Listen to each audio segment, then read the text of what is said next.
So you're still maintaining the LLF while doing the chest compression. 1, 2, 3, 4, 5, 6, 7, 8, 9, 10, 11, 12, 13, 14, 15, 16, 17, 18, 19, 20. 1, 2, 3, 4, 5, 6, 7, 8, 9, and 1.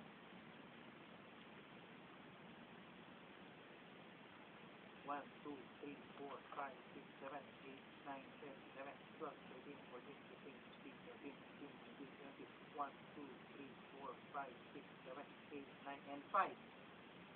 Actually, 5 na yun. So, we have completed the 5 cycles of CPR. We check for signs of circulation again. 1001, 1002, 1003, 1004, 1005, 1006, 1007, 1008, 1009, 1010. Victim is breathless but has pulse and follow up medical assistance or status of security while you do rescue breathing. So, kamukha nung sa child,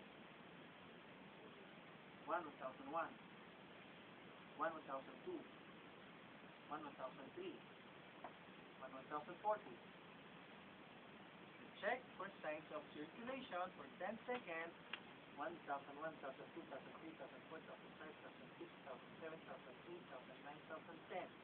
The victim is breathing and has pulse. The victim is revived.